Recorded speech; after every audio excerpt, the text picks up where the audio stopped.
So there's something to do b'machshava when we're speaking about the Ava Mesuteres of Mesiras Nefesh. And this is really a skill which Alter Rebbe spends a lot of time on. From Perek Yud Ches, from 18 to 25. He spends so many parakim explaining it, and most of those parakim explaining the machshava part of this technique. And he's creating a worldview. And just to summarize that worldview, I'll start off with Chovas Levaves. In the Chovas Levaves, 1,000 years ago, Rabbeinu Bachia from Spain, he discusses the foundation of Yiddishkeit, that Hashem is one. So he asks the question, how is it possible that logically Hashem is one? So he says, in order to be able to deal with this question, we have to accept something before, that anything that has an end must somehow have a beginning. So if we see an end, it must have some beginning. Now, if something has a beginning, that means it didn't make itself, otherwise it always would have been. And then it wouldn't have an end either. And if we analyze anything in the world, we see that certain energy, like if the grass grows, so where does that energy come from? So the energy is coming from the sun, and then from the sun you can continue analyzing things, and then you realize, one second, is that power, does it have an end? Oh, if it has an end, it must have a beginning, so it's not the original power.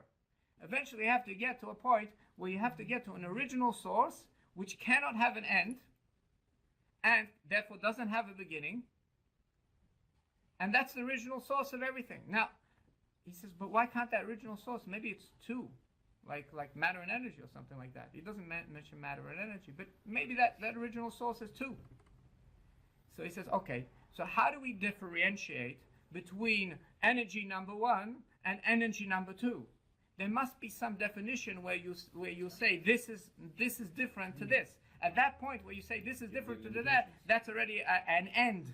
That's an end. If it has an end, then it must have a beginning. Then it means it can't be the original energy. You have to say the original energy can only be one. It's Hashem Echad. So Alter Rebbe comes along over here in Perek Yud Ches and onwards, and he gives a mashal. He says, just like you have a thought in your mind, can you imagine a green tree in your mind? And can you imagine, I'm just giving you an example, can you imagine a nice red bench underneath it? And can you imagine leaves falling down from the tree? Because it's getting closer to autumn. You can do all of that imagination. Now, this imagination that you're doing in your mind, does this add anything to you? Does it take away anything from you? Your brain is a different domain from this thing, from these things that you're imagining. So the same thing, all the things in the world are like thoughts in Hashem. And Hashem is in a different domain. And they don't add or take away from Hashem. Then he goes on, and I'm going to explain it a little in a way that's easy to understand.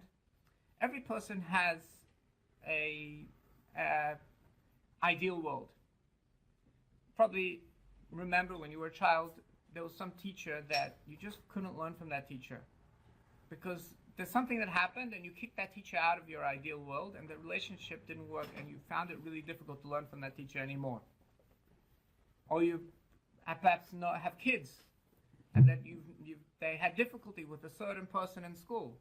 And what happens is the person just kicks that person out of their ideal world, and that the relationship becomes difficult. But if that person gets back into if they resolve the relationship, they get back into the world, then it's easy to get along with that person. It's easy to learn with or from that person. So he says the same thing. Hashem also has an ideal world, and a yid will not get him, if he knows he's going to get kicked out of Hashem's ideal world, he's not going to do it. And the only time a yid really wakes up to realize, oh, 1 second, I'm going to get kicked out, is when they are being forced to bow down to Avodah Zarah. And a yid wakes up and says, 1 second, I'm going to get kicked out of Hashem's ideal world. No way, I can't do it. It's not. That's it. He's willing to give his life in most cases in history. So the Alter Rebbe says, what's the strategy? He says, you're getting kicked out of Hashem's ideal world, even if you do an Issa D'Rabbanan. So if you're willing to give your life not to get kicked out of Hashem's ideal world, for not to bow down to Avodah Zarah, and that's something so painful, so for sure you should be willing to overcome the urge and desire to do this Isser, even if it's a light Isser D'Rabbanan, you have the power within you to overcome this desire. And how much more so? That's about getting kicked out of Hashem's world. You should be willing to create Hashem's world. Be part of Hashem's world. Make Hashem's world. By doing Torah mitzvahs, building Hashem's world. Be willing to do that.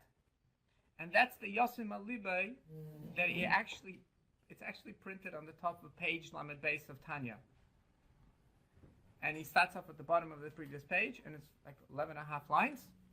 And he says this thinking strategy. So first he creates an intellectual worldview, and then he has Yosim Aliba, an emotional strategy. But on the page before, he says, what are the outcomes? The page before, he creates the Maisa. And he says, you won't do an Issa D'Rabbanan. Av'asei Tov, he says, the good things you're going to do is going to be a lion when you get up in the morning. And he gives a visualization. You're going to be like a lion when you get up in the morning. And you're going to be like a bull when it comes to learning Torah. Because I looked it up in the Tzemach Tzedek, and he says a bull, it works the field. And when it works the field, it works the ground, and then you put seeds and things grow. It creates new things. It creates food. So therefore, you should be like a bull to learn Torah well. So you come up with a chiddush to learn Be'iyun. And then he says you should be like a donkey as well. He says, what's like a donkey? The donkey brings the food home.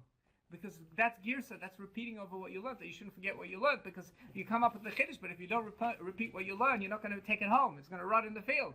So be like a donkey. So he's giving you these visualizations of what's the Maisa, and then he's also giving you an emotional strategy of what to think. So again, it's a Chabad, there's a worldview, then there's the final result that he wants to achieve, and then he creates the emotional strategy, Yosim Alibay, to be able to fulfill this goal.